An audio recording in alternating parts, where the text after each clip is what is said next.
Bonjour à toutes et à tous. Rebonjour, vu que j'ai eu le privilège de participer à une table ronde un peu plus tôt. J'invite sur scène tout d'abord un duo. Christelle Lemaire, directrice commerciale grand compte de Nutanix France, et Hugues Euzet, directeur général Nutanix France et Afrique francophone. On commence avec ce duo qui va nous expliquer un petit peu qu'est-ce que Nutanix France fait pour les PME, les grands groupes et le monde des entreprises. Donc, vous avez des micros et je passe la parole à Christelle. Donc, raconte... Ça marche ? Ouais. Raconte-nous un petit peu de Nutanix France. Alors, Nutanix France, aujourd'hui, on s'est dit qu'est-ce qu'on pourrait partager qui peut intéresser les membres du MEDEF.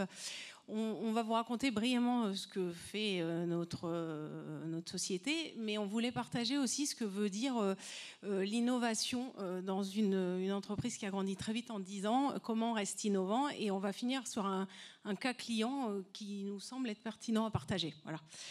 Donc, Nutanix, c'est une entreprise qui fête ses 10 ans, qui vient de la Silicon Valley.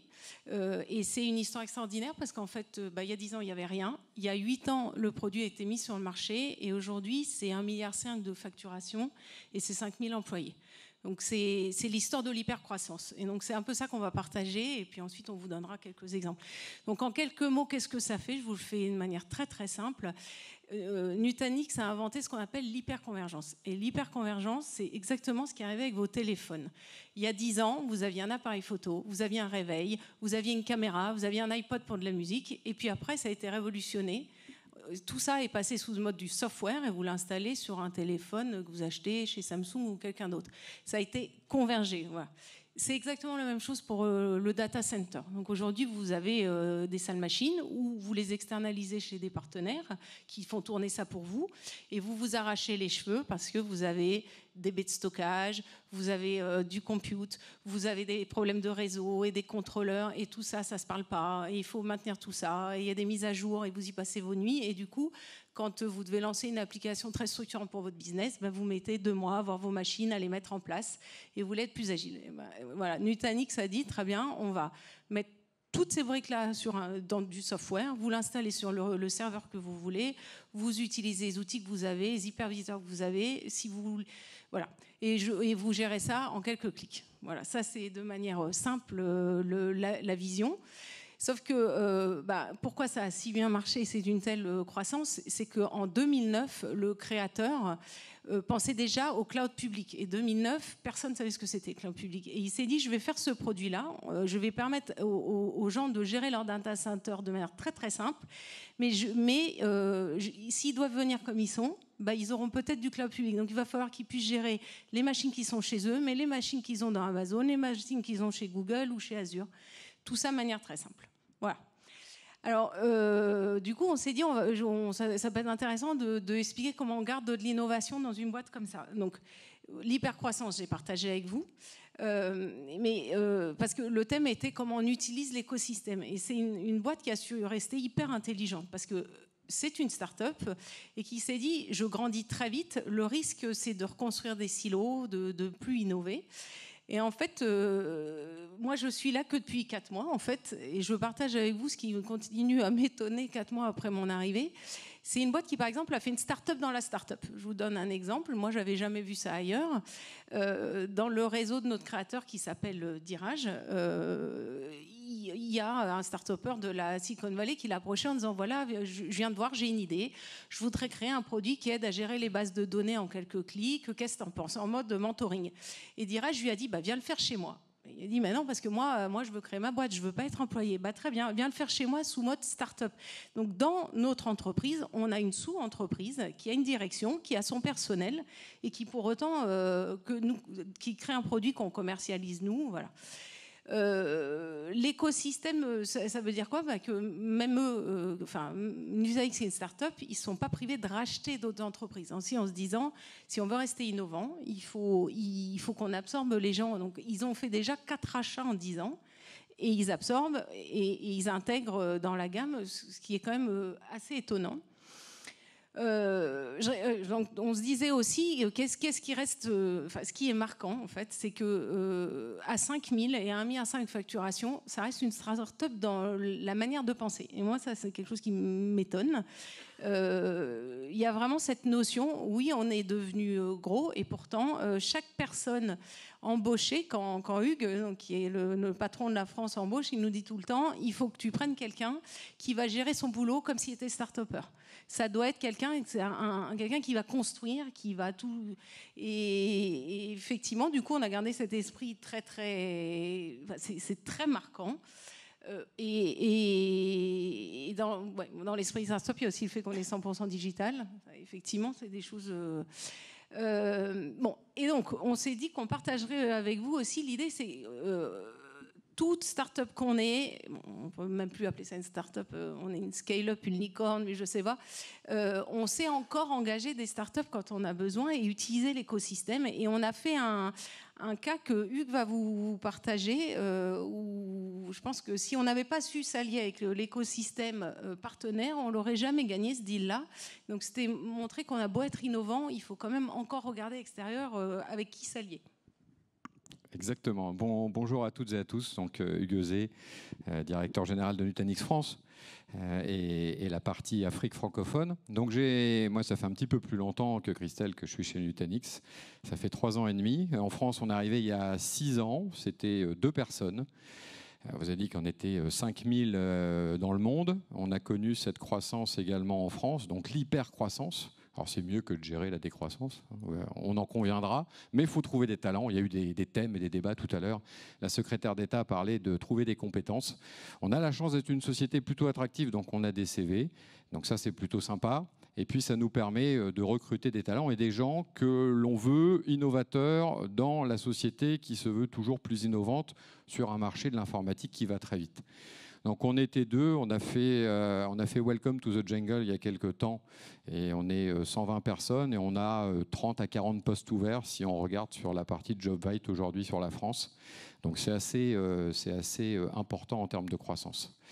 Sur le cas d'école et le sujet digital, et notamment là on va parler d'Internet of Things, de l'IoT et du Edge Computing. On a travaillé il y a à peu près 1 an avec une société qui s'appelle Compass. Pour ceux qui ne connaissent pas cette société, c'est le groupe Eurest en France qui a été racheté par cette société qui s'appelle Compass, qui est l'un des leaders du marché de la restauration d'entreprise. C'est 550 000 personnes dans le monde, c'est 22 000 points de restauration au niveau mondial, donc c'est assez colossal en termes de groupe. Et ils avaient un projet de transformation du data center. Donc on a commencé à travailler avec eux, donc un projet que je qualifierais de relativement classique. Donc on travaille avec eux et puis à force de discuter avec eux, on s'aperçoit que leur principal projet, c'est pas celui-là. C'était un projet de rafraîchissement de data center classique en termes d'informatique. Et leur principal projet, c'est un projet qui avait un nom de code qui s'appelait le manger chaud. Alors on se dit, qu'est-ce qui se cache derrière le manger chaud? Donc c'est de la restauration, manger chaud, c'est quoi l'histoire? Donc là, il nous explique qu'est-ce que c'est que cette histoire, quelque chose qui s'appelle le Smart Checkout. Bon, alors, on discute avec eux. Ils nous disent, nous, on a le plateau, on arrive dans le restaurant d'entreprise. Donc nous tous, si nous avons des restaurants d'entreprise, et puis là, on fait un peu la queue. Donc on fait la queue un petit peu pour se servir, et après on fait la queue parfois assez longtemps, ça dépend l'heure à laquelle on va déjeuner, pour pouvoir payer. Mais quelqu'un va compter les éléments du plateau, et ensuite on va payer, on va nous remettre un ticket, on va pouvoir aller déjeuner. Souvent on va passer au micro-ondes parce que ça va être un peu froid, donc on va refaire un petit peu la queue au micro-ondes. Donc eux, ils se sont dit, il faut qu'on arrive à révolutionner ça. Ils ont créé ce projet-là, ce sont des bornes digitales avec des caméras qui vont scanner les différents éléments en quelques secondes, et une fois que c'est scanné, on appose son badge d'entreprise et on a réglé la note.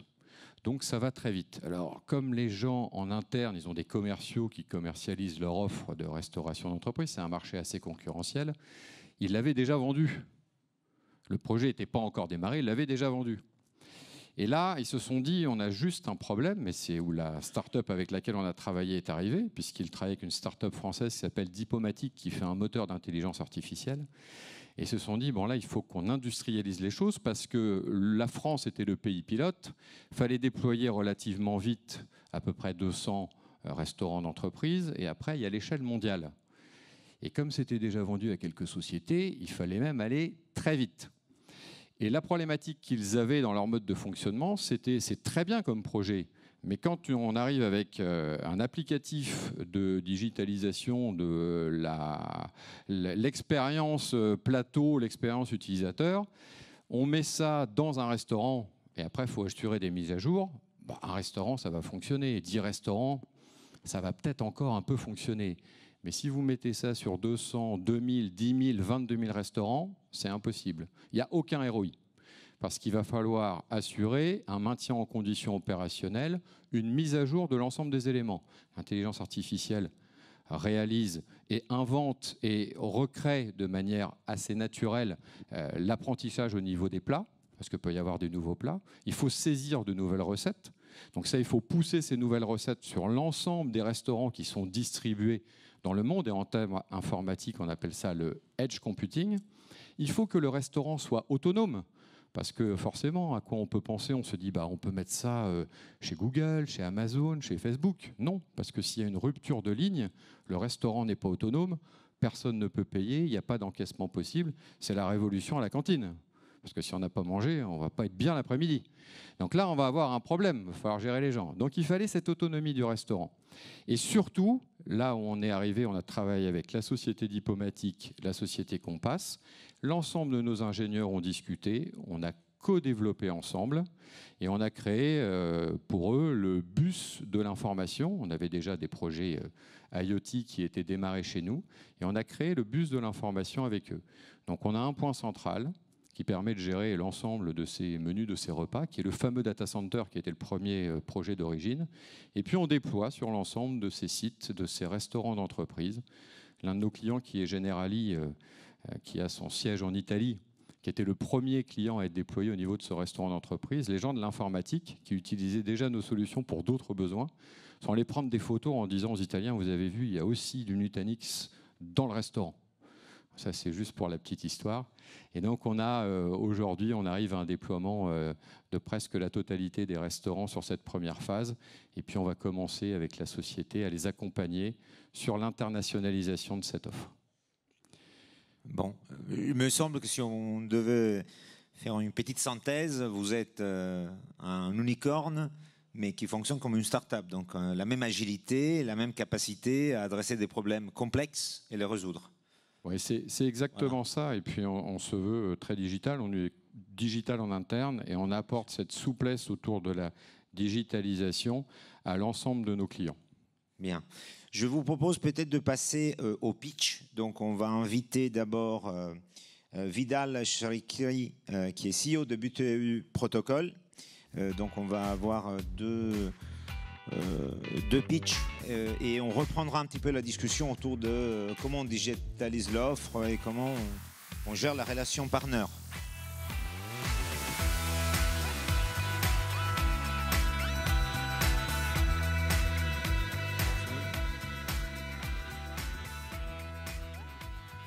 Si tu prends un microphone, 5 minutes, dis-nous tout, pourquoi BTU Protocol et comment. Parfait. Bonjour, je m'appelle Vidal Shriki, je dirige une société qui s'appelle BTU Protocol.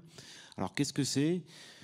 En fait, c'est une société française qui a créé sa propre crypto-monnaie pour créer des processus de réservation en direct. Donc nous, on utilise la blockchain pour que les entreprises puissent revenir à du pair à pair avec leurs utilisateurs, avec leurs clients, au lieu de passer par des canaux de distribution qui vont être des brokers et qui vont prendre beaucoup de commissions, qui vont être des plateformes. Donc je vous rassure, tout le monde n'est pas obligé d'utiliser la blockchain parce que ça reste très technique, ça reste très geek aujourd'hui. Donc il y a un processus de réservation en semi-direct.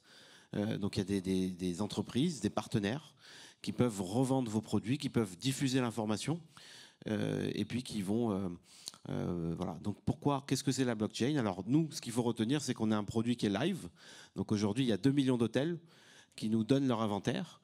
Et au lieu que cet inventaire de 2 millions, ces 2 millions d'hôtels soit diffusé par des des brokers, par des plateformes de réservation assez monopolistiques. J'ai pas besoin forcément de les citer. En fait, c'est toute entreprise qui dispose d'un trafic peut installer un widget et peut faire le métier de ces plateformes à la Booking, Expedia, et finalement être revendeur des hôtels. Et donc finalement, grâce à BTU Protocol, vous avez une fintech qui va vous permettre d'onboarder plein de nouveaux partenaires. Donc c'est très simple, c'est aussi simple que d'intégrer une vidéo YouTube, que de devenir revendeur d'un produit. Et puis finalement, grâce à BTU Protocol, vous avez ubérisé le distributeur principal et vous avez créé un circuit de distribution nouveau dans lequel c'est l'entreprise qui dicte les règles plutôt que le canal traditionnel où c'est le monopole qui va dicter ces règles. Si vous voyez un peu l'actualité, il y a un grand canal de distribution pour toucher le consommateur aujourd'hui qui s'appelle Facebook. Ils ont aussi créé leur propre crypto-monnaie. Et finalement, dans ce monde, c'est eux qui vont dicter les règles du jeu, qui vont dicter le prix, le coût d'acquisition du client. Donc si vous êtes une entreprise qui veut reprendre le contrôle sur la distribution, qui ne veut pas dépendre de ces grands acteurs, vous avez une arme exceptionnelle qui est live, dès aujourd'hui. Vous n'avez pas besoin d'attendre mi-2020. Vous pouvez utiliser BTU Protocol pour onboarder plein de nouveaux partenaires et créer un canal de distribution dans lequel ça sera vous le maître. Et donc vous serez beaucoup moins dépendant des décisions des grandes plateformes. Voilà, donc c'est à peu près ça les messages que je veux faire passer. Voilà, donc je sais aussi qu'il y a beaucoup d'entreprises qui ont beaucoup de craintes vis-à-vis des crypto-monnaies. Donc sachez qu'on a fait un travail depuis le début, depuis l'émission, avec l'AMF, l'autorité des marchés français. On a fait partie du programme Unicorn.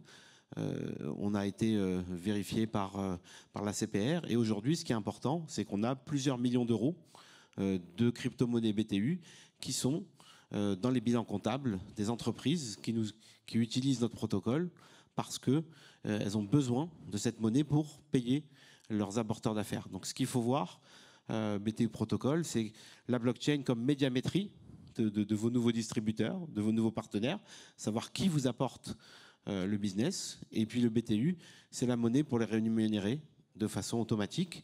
Donc c'est une monnaie enterprise ready qui rentre dans votre comptabilité et que vous pouvez utiliser pour moins dépendre des grandes plateformes et des brokers traditionnels qui vous imposent leur commissioning. Bon, très bien. Merci Vidal. Je pense que c'est intéressant. C'est une différente façon de regarder la relation avec ses partenaires. Donc j'invite sur scène Morgane Pellissier, CEO de MyCTO. Donc il va nous raconter un petit peu qu'est-ce qu'il fait MyCTO. Et après on reprendra un petit peu la discussion tous ensemble.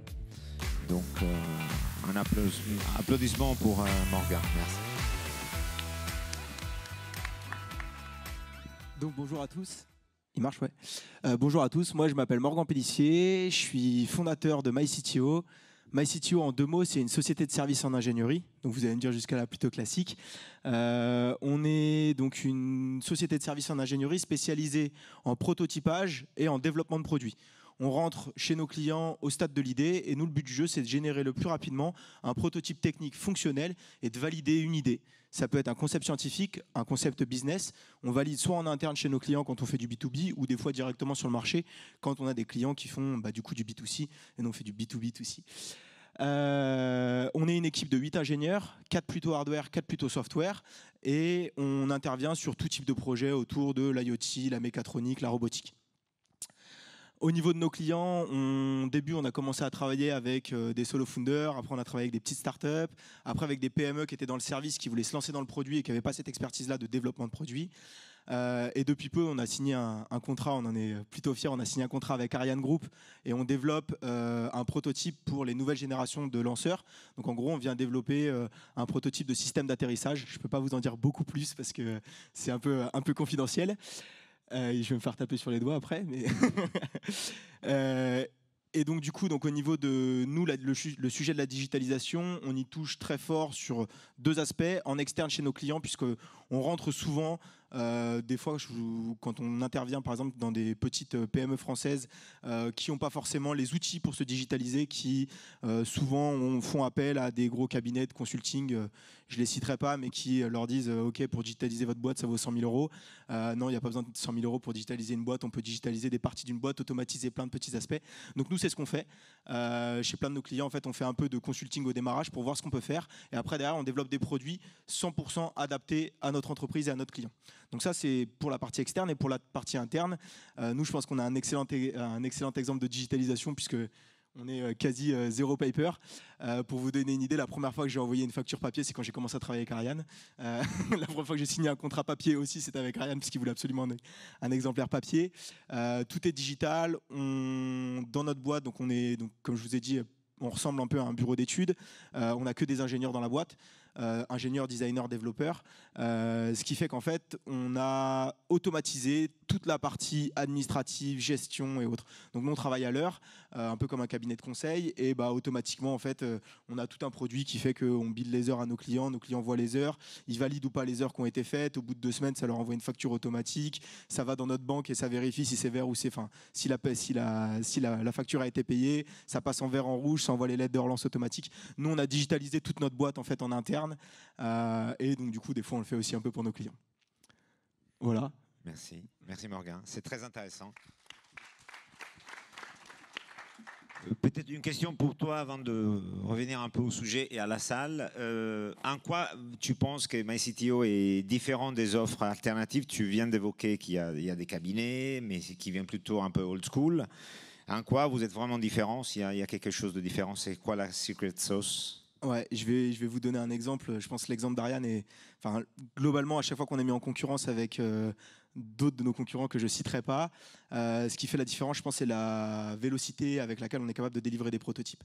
On fait du prototypage à haute fréquence. Pour vous donner une idée, Ariane, on fait des protos qui sont très gros en termes de volume. On a un entrepôt pour ça. On sort un proto par mois. Pour des projets qui sont plus petits, on arrive à descendre à un proto par semaine. Donc en fait, à chaque fois, notre client, il a le prototype à la fin de la semaine dans les mains. Il voit ce que c'est. Donc quand c'est un produit physique ou quand c'est une app ou quand c'est n'importe quoi, il l'a devant les yeux et il voit ce que c'est. Et donc du coup, ça, c'est quelque chose qui nous permet, nous, de développer quelque chose qui est 100% en accord avec ce que le client a besoin.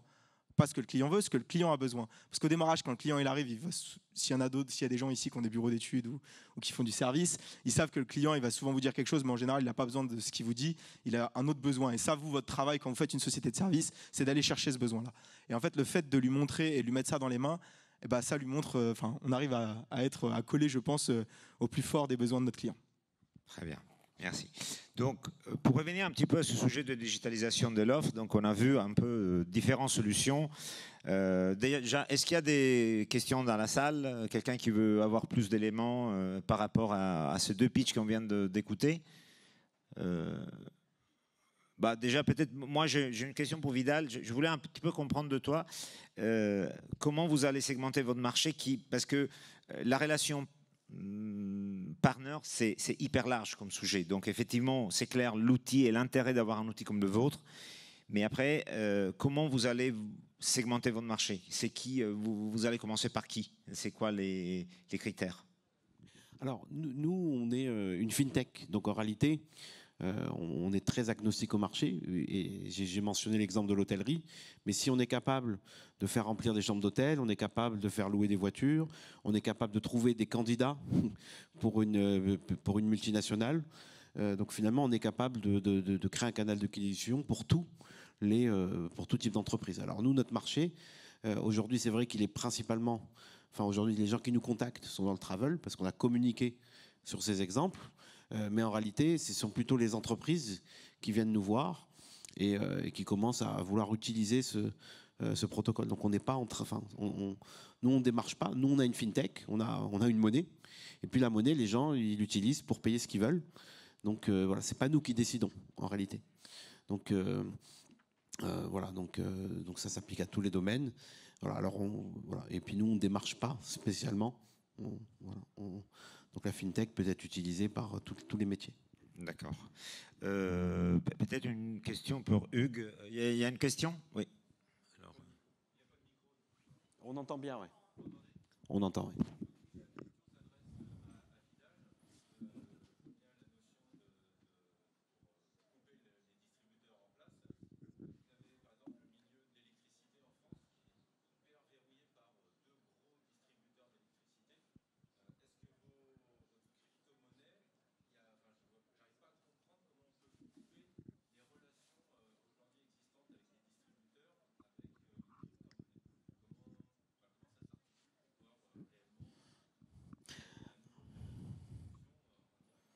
Alors, on parle vraiment de canal de distribution pour de la vente. Enfin, je ne sais pas si vous parlez de distribution vraiment d'électricité, c'est-à-dire que... D'accord.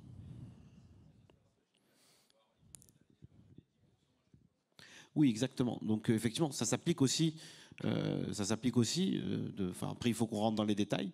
On n'a jamais encore étudié, mais ça s'applique aussi, voilà, tout ce qui est location de matériel et puis pour vente. Donc finalement, quelque part, tout le monde peut être un vendeur, enfin, de votre matériel.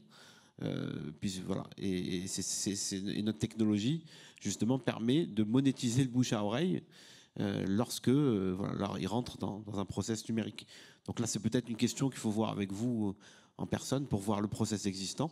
Mais sur le principe, ça s'applique, puisque au lieu d'avoir 2 distributeurs, vous avez un outil pour que n'importe qui puisse devenir un apporteur d'affaires.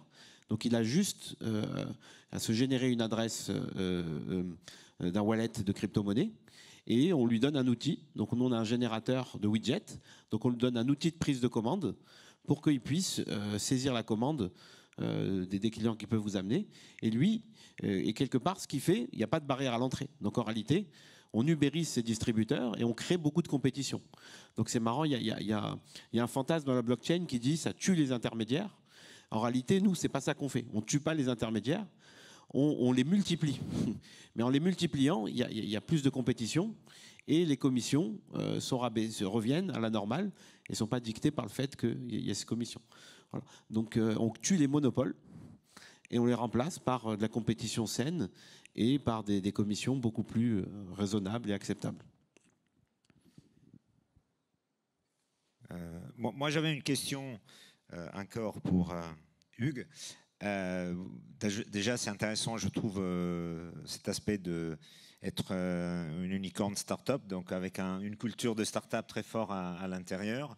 Il me semble qu'aujourd'hui, on a vu quand même pas mal de sujets qui prouvent que des PME aujourd'hui doivent vraiment repenser en profondeur la façon dans laquelle j'organise mon business, peu importe lequel, parce que j'ai énormément d'outils disponibles. Donc, vous travaillez quand même aussi avec des PME, j'imagine. Donc, c'est quoi vos réflexions là-dessus, en particulier sur le marché français, donc pour la visibilité que vous pouvez avoir du marché français, est-ce qu'il y a un vrai shift vers une façon différente de penser la PME de demain? Donc, est-ce qu'il y a une conscience qu'il y a énormément d'outils et je peux vraiment faire les choses différemment aujourd'hui?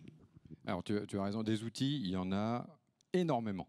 Donc déjà, il faut savoir faire le tri. Donc, il faut s'appuyer aussi sur ces sociétés qui vont pouvoir conseiller là-dessus pour aller faire le tri sur les outils. Nous, là où on va travailler avec les PME, il y a 2 approches, puisqu'on va être le socle qui va leur permettre d'avoir l'ensemble du service informatique up and running au quotidien. Donc, quand on parle d'un monde dans la digitalisation, c'est juste quand même la base, parce qu'aujourd'hui, une entreprise sans informatique, Morgan disait qu'il avait tout digitalisé, ça tourne bien quelque part, tout ça. Après, on a plusieurs approches, enfin, vous avez plusieurs approches pour faire ces choix-là quand vous démarrez une entreprise.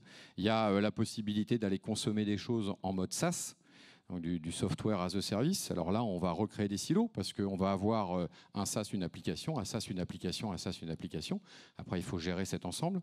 On a la possibilité d'aller mutualiser des choses si on travaille avec des grands faiseurs du cloud public, pour ne pas les citer, Google, Amazon, Facebook, qui sont les principaux. On parle des GAFAM, ils sont dedans. On parle aussi d'autres, si on parle d'Alibaba, on en parlait avec Morgan juste avant. Il y a les souverains avec OVH. Donc on peut aller travailler avec ces gens-là, mais qu'est-ce qu'ils proposent? Jusqu'à quel service ils vont? Est-ce que tous les services qu'ils vont me proposer m'intéressent? Ou bien est-ce que ma PME a des spécificités et il faut que j'ai une mixité? Donc là, on commence à introduire un petit peu de complexité. Ensuite, il y a se dire, je le fais on-premise, mais est-ce que c'est la vocation d'une entreprise d'une PME d'avoir un data center? Pas vraiment. Ou alors on peut se faire accompagner, et c'est souvent une bonne approche par des gens dont c'est le métier, donc des service providers.